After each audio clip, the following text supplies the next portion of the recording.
Aduh Fadila Intan nggak mungkin deh, itu unreachable, itu harus artis label, harus artis yang tinggal di Jakarta. Di Indonesia aku nggak digituin banget lah, ternyata di Malaysia diapresiasi sekali. Nanti pasti bertemu dengan hati yang tak menyakiti.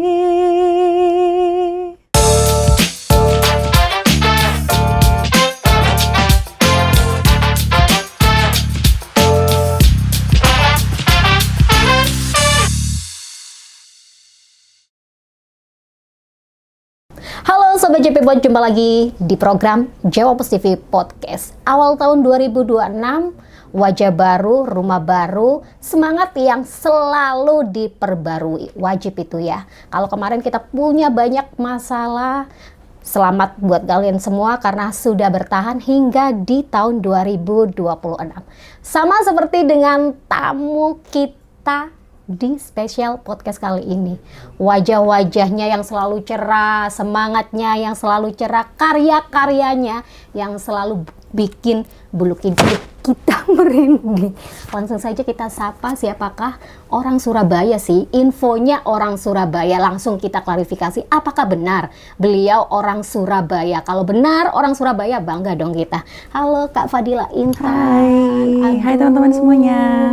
Semangatnya selalu nih ya Kak Fadila, benar ya orang Surabaya ya? Betul. Ternyata memang Surabaya ini surganya surga seniman nih. Ya Kak Fadila, kalau boleh tahu nih, apa sih momen-momen yang kemarin sebelum kita membahas rahasia yang akan dibahas kali ini adalah 2025, apa target yang belum tercapai nih kemarin? Waduh, kalau ngomongin target pasti banyak yang belum tercapai karena kan kita pasti cuman bisa ngetarget dan berusaha, tapi untuk realisasinya kan pasti tergantung izin Allah juga kan. Mungkin showcase sih, itu adalah sebuah target yang aku targetin di 2025, tapi ternyata insya Allah akan kesampaian di 2026 gitu. Jadi aku pengen punya showcase dan emang tahun ini aku bakal bikin showcase tanggal 1 Maret di Jakarta gitu. Semoga ya kita dapat kesempatan untuk sana. Ada kok Jawabus TV di Jakarta. Lebih besar kayaknya seperti di sana. Kak Fadila, ini kan banyak sebenarnya. Kalau kita ngomong sedikit, membahas sedikit aja karir Kak Fadila. Kemarin kan sebenarnya banyak banget nih orang-orang yang bikin cover. Tapi sepertinya Kak Fadila ini punya ciri khas tersendiri yang membawa nama Kak Fadila semakin melambung. Tentunya juga membawa nama kota pahlawan ya sebagai kota kelahiran. Apa sih tantangan-tantangan kemarin selama waktu happening? Kalau nggak salah itu trennya adalah di pas fase COVID, itu banyak sekali nih artis-artis yang dadakan cover. Tapi Kak Fadila ini memang berbakat, apalagi beliau adalah jebolan di Rising Star. Apa nih tantangan kemarin nih Kak? Tantangan sih pasti banyak, cuman yang paling menantang dan susah untuk dikendalikan menurut aku adalah konsistensi sih. Karena untuk niat itu semua orang pasti bisa, tapi nggak semua orang bisa konsisten gitu. Mungkin bikin cover 1, 2, 3 mungkin gampang ya gitu, tapi untuk menjaga semangat sampai bikin 1000 cover misal, atau kita terus produktif itu yang susah gitu. Dan kenapa alhamdulillahnya bisa dinotis dan juga bisa diajak beberapa kali untuk ngisi soundtrack pun juga karena aku bikin cover gitu.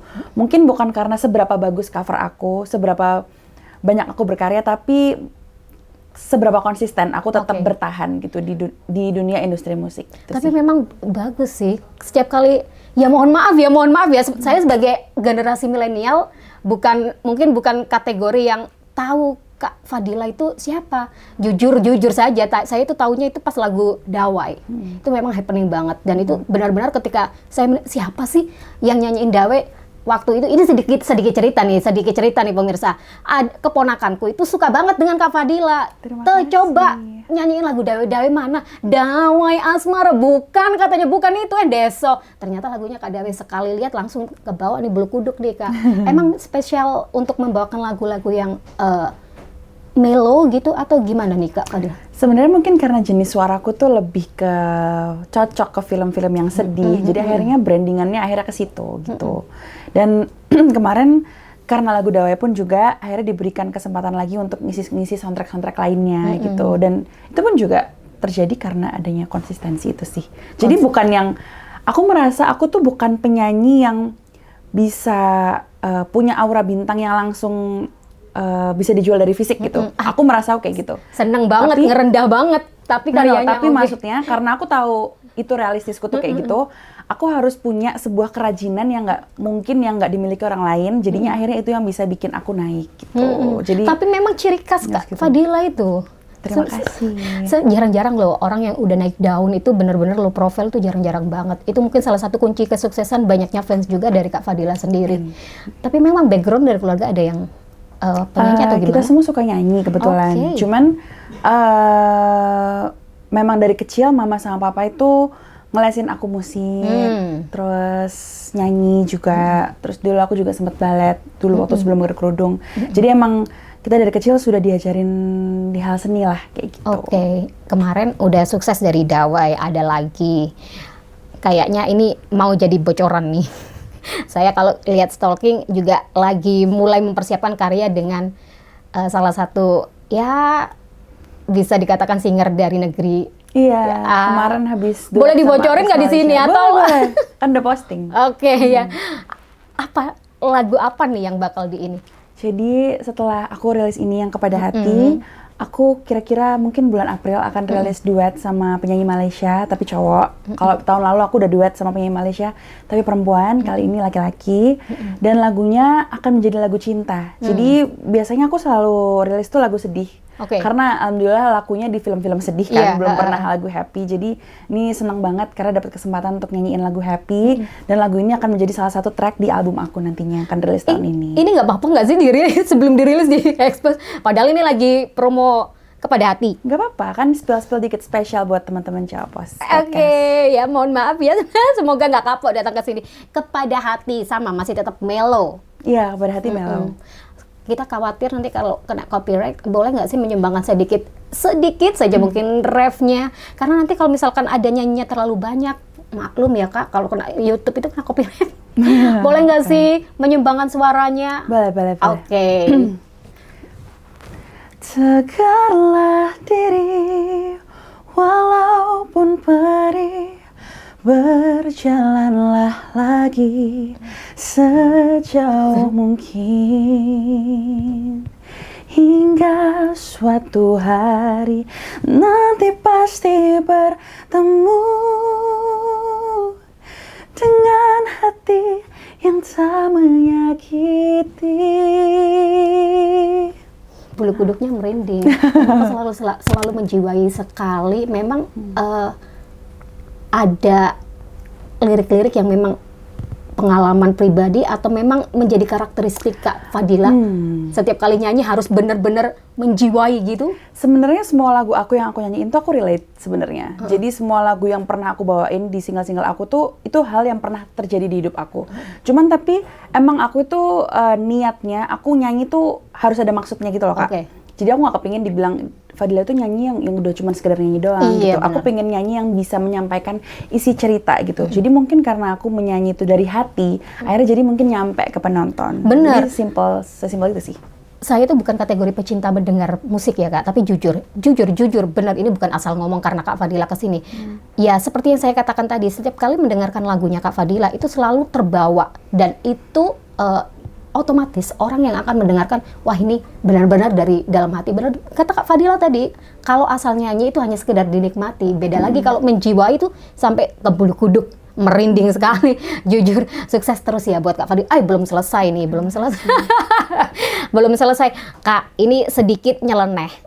Sebagai singer, ada nggak sih, ini mungkin titipan emak-emak ya, kata orang dulu itu kalau misalkan orang yang punya basic suara yang merdu, bener nggak sih Kak Fadila nggak pernah makan gorengan sejak kecil atau gimana untuk menjaga suara agar tetap stabil? Sebenarnya enggak sih, aku dulu juga pernah makan, tapi sekarang lebih ke menjaga nggak makan gorengan tuh untuk healthy lifestyle, tapi bukan karena suaranya biar nggak serak atau apa-apa tuh enggak sih sebenarnya. Pernah nggak ditegur gitu sama orang tua? Atau pernah sama dengar? Mama iya, maksudnya kalau sama mama kayak jangan makan gorengan, jangan makan es. Sebenarnya kalau gorengan tuh nggak terlalu ngaruh sih, es tapi ngaruh. Jadi es manis-manis tuh emang ngaruh, bikin mungkin pita suara jadi lengket gitu kali ya gitu.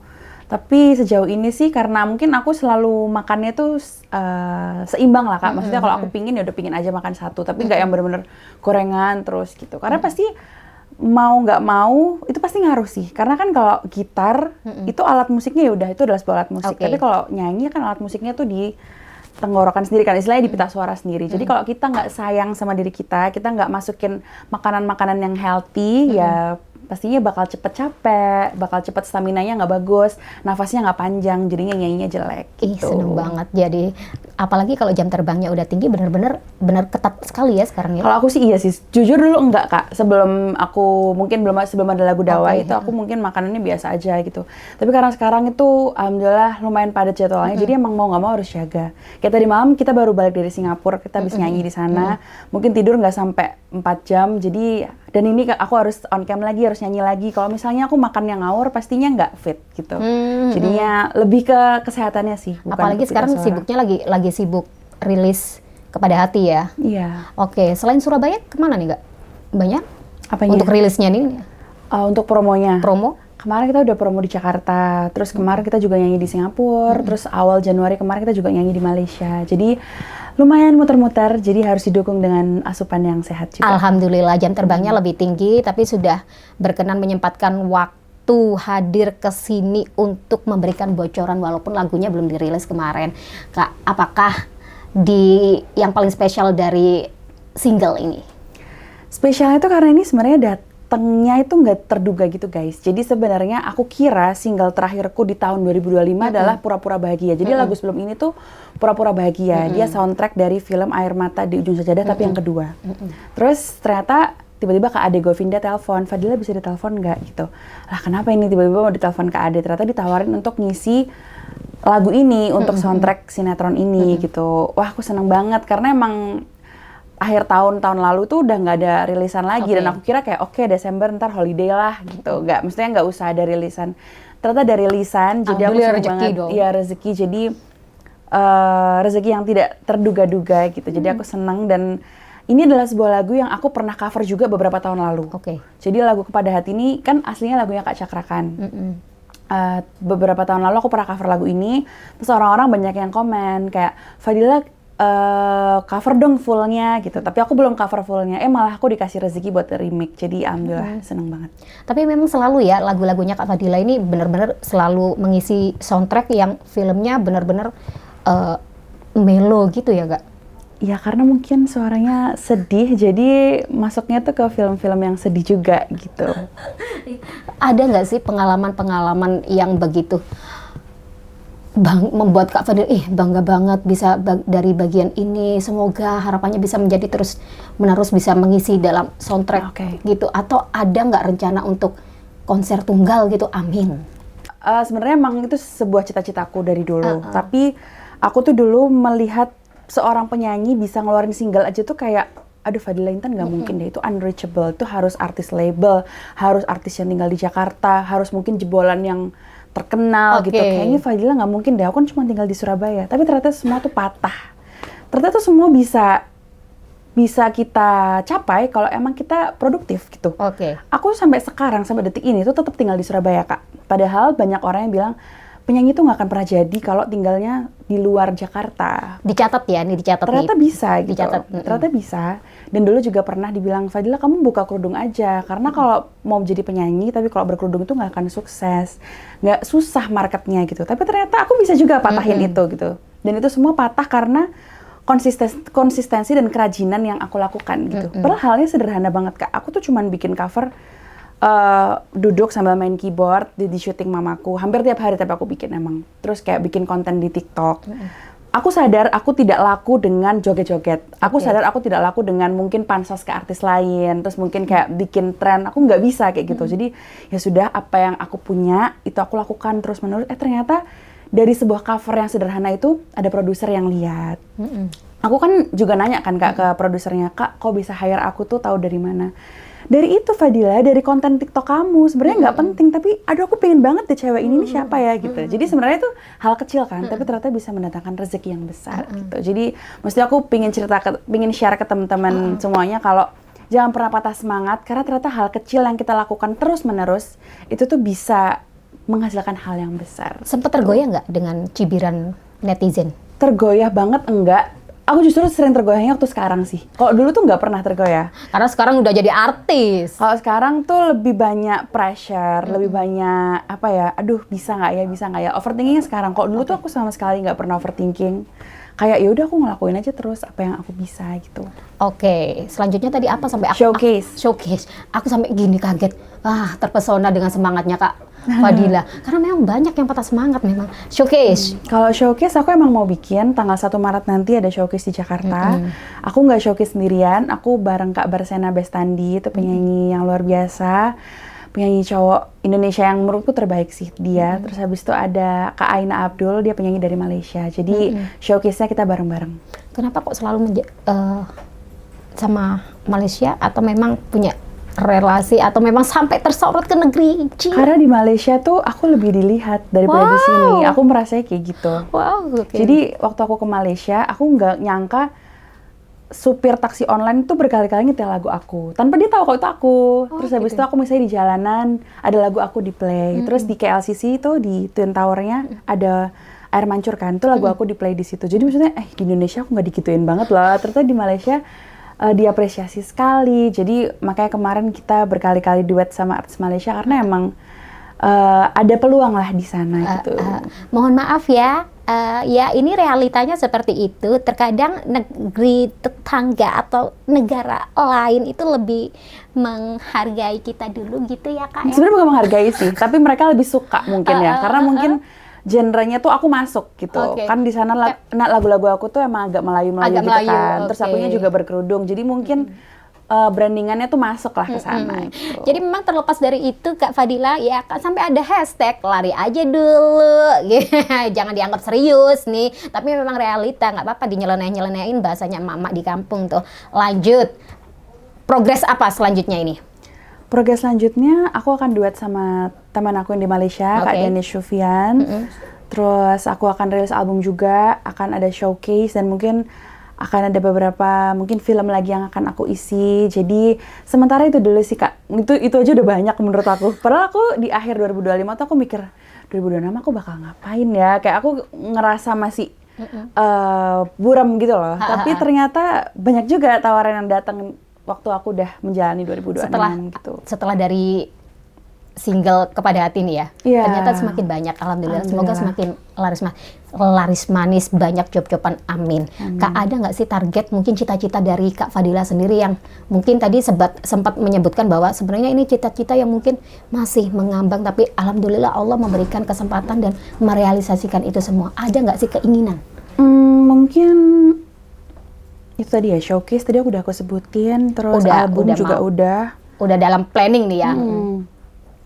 Mungkin duet sama Kak Cakra Khan, itu aku juga pingin banget karena aku ngefans banget sama beliau. Terus mungkin aku suka banget lagu-lagu Disney sebenarnya. Jadi kalau misalnya di suatu hari nanti dikasih kesempatan ngisi soundtrack Disney tapi versi yang Indonesianya, aku pasti bakal seneng banget sih.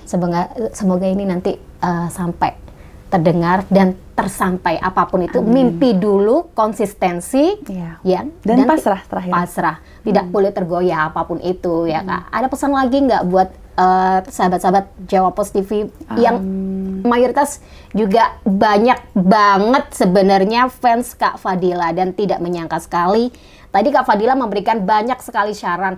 Menjadi public figure, menjadi artis tidak harus berada di ibu kota, harus bangga dong di kota sendiri. Ya, karena kan digitalisasi sekarang makin luas gitu loh, makin berkembang. Jadi dimanapun asal kita mau berkarya bisa. Mungkin kalau disuruh ngasih pesan mungkin ini sih, tetap kalau misalnya mau berkarya harus jujur dari hati. Jadi maksudnya kenapa yang bikin mungkin aku banyak di hire juga, karena aku tetap ada di genreku, aku tetap ada di trackku. Aku nggak ikut dengan mungkin aku tidak berusaha menyanyi untuk menjadi orang lain gitu. Jadi ciri khas tuh penting gitu loh. Mungkin banyak orang yang jadi nyanyi tuh harus ini, skillnya tuh harus teriak-teriak, harus belting, harus ini. Cukup menjadi diri sendiri dan menyanyi dari hati tuh udah lebih dari cukup gitu. Orang tua gimana nih orang tua? Support banget. Ketika tahu Kak Fadila bisa akhirnya apa yang menjadi keinginan? Support banget sih pastinya. Pasti mereka tuh adalah my number one fans dan supporter sih. Mereka sering banget datang ke panggung yang aku nyanyiin juga gitu. Jadi nggak cuma support dari jauh. Oke, apakah itu juga menjadi salah satu alasan Kak Fadila enggan untuk berpindah ke ibu kota atau gimana? Iya. Kenapa? Karena aku nggak pindah-pindah juga karena mama papaku di sini. Jadi aku ngerasa kalau kerjaanku udah selesai ya aku ke sini. Karena papa juga pekerjaannya banyak di Jakarta, tapi papa lebih milih tinggal di Surabaya gitu. Lebih milih PP daripada ninggalin keluarganya. Jadi aku sebagai anak juga aku nurut, aku mending di Surabaya gitu. Sama sekali nggak ada keinginan ya Kak ya? Nggak ada, karena aku juga belum ada pekerjaan yang kontrak, misalnya tiap minggu aku jadi host di Jakarta. Mungkin tuh bakal berat kalau aku PP. Tapi kan selama ini aku cuman nyanyi, terus itu pun juga akomodasi juga ditanggung, jadi ya mending aku pulang. Oke, semoga nih pemerintah Kota Surabaya sebagai pemimpinnya Kota Surabaya harusnya bangga dong kalau misalkan ada acara bangga dong, Pak Eri sering ngundang aku. Harus Pak Eri sering-sering ngundang, sering-sering ngajak Kak Fadila ya kan ke acara-acara biar semakin sebuah kebanggaan. Warga Surabaya lebih memilih walaupun karirnya sudah melambung tinggi tapi tetap pengen stay di Surabaya. Itu menjadi salah satu bentuk kebanggaan sebagai warga Surabaya. Nah, tadi Kak Fadila sedikit banyak sudah membocorkan hal-hal yang masih plan dan sekarang sudah masih on the track, jalan. Tadi lagi promo single Kepada Hati yang belum tahu, belum dengar, siap-siap tisu. Karena setiap lagunya Kak Fadila dengan ciri khasnya itu selalu membuat merinding dan berbesmili jare wong Surabaya. Ada pesan lagi nih sebelum kita tutup perjumpaan kita, Kak Fadila? Mungkin kalau pesan lagi nggak ada sih. Paling semangat buat teman-teman yang mungkin belum mencapai wishlistnya. Jangan berkecil hati. Kita tuh nggak perlu bandingin sama orang lain, tapi juga jangan terlena. Dan pesan aku tuh, waktunya orang lain tidur, kalian tuh lari, itu sih. Jadi harus, maksudnya kita tuh harus santai, tapi jangan kelihatan ambis, tapi juga jangan diem aja gitu. Jadi karena kan mau nggak mau masa depan kita yang tanggung kan, maksudnya bukan orang lain gitu. Jadi habisin masa muda kita tuh yang banyak untuk berkreasi gitu. Habisin jatah gagalnya sekarang biar nanti suksesnya tuh tinggal kita metik aja gitu. Oke, dan yang paling penting jangan FOMO. Ojo FOMO. Jangan memaksakan hal-hal yang tidak bisa kita gapai, kecuali itu kita usahakan sendiri. Apalagi kalau memaksakan itu bahaya Kak, apapun bisa Sebenarnya memaksakan tuh bagus kalau positif sih. Kalau positif, bener. Tapi kalau misalnya tuh merasa tuh bukan kita, kok kayaknya aku nggak seneng ya di sini ya jangan. Tapi dipaksa produktif tuh harus gitu ke hal yang baik. Dipaksa produktif itu harus benar kata Kak Fadila, memaksakan setiap hal itu bagus kalau itu bernilai positif, tapi jangan sampai itu memaksakan yang benar-benar memaksakan yang membuat kita akhirnya berbuat yang hal-hal yang tidak bermanfaat, justru merugikan orang lain. Tadi banyak sekali pesan-pesan yang disampaikan Kak Fadila. Banyak kunci kesuksesan Kak Fadila. Yang terpenting adalah orang tua. Jangan pernah melupakan orang tua, karena doa orang tua itu nomor 1 di setiap langkah kita. Kemanapun berkarir, dimanapun, itu adalah kunci utama. Saya Nurul Faini beserta segenap kru yang bertugas mengucapkan terima kasih dan sampai jumpa di episode podcast berikutnya.